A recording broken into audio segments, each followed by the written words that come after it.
naman ay isang produkto o serbisyo na kayang bilhin ng mga mamimili sa takdang panahon at oras. Pero, paano ito naiibos sa lokal at global na trend?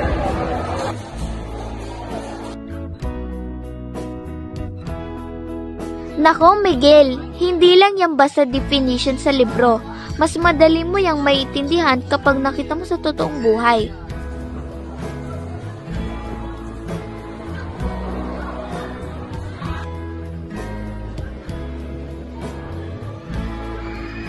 Oo nga ate, kaya pupunta ako sa panaderia ni Ginoong Ramon.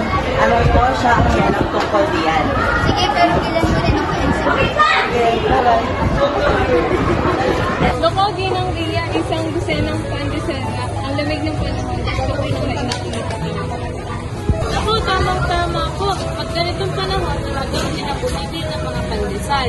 Yan ang epekto ng local na demand. Ginaria, ano po ibig sabihin ng lokal at global ng demand?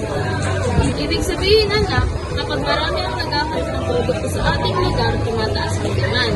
Halimbawa, kapag kagulan ng panahon, mas marami ang naghahanap ng tinapay. Pero kapag mainit naman ang panahon, mas marami ang naghahanap ng malamig na inumin. Kaya po pala nagbabago-bago yung mga tinda nyo kada araw.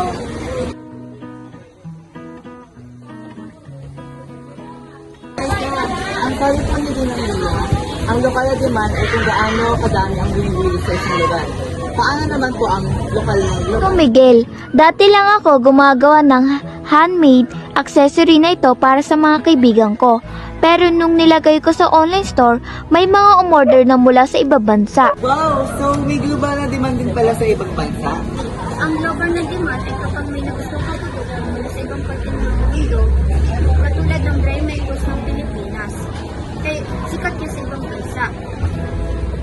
Kaya mataas ang demand ng global market. Alam mo, Iho, hindi lang tayo nag-e-export ng produkto, kundi nag-i-import din. Tulad nito mga imported chocolate mula sa Switzerland. Marami ang may gusto niyan dito sa Pilipinas, kaya mataas ang demand. Wow! So ang galing po pala ng global ng demand. Pwede tayong magbenta sa ibang bansa at pwede rin tayong bumili ng mga produkto nila. Tama ka. Kapag mataas ang demand, mas lumalaki ang negosyo. Lokogi ng Ria, isang dosenang pandesera.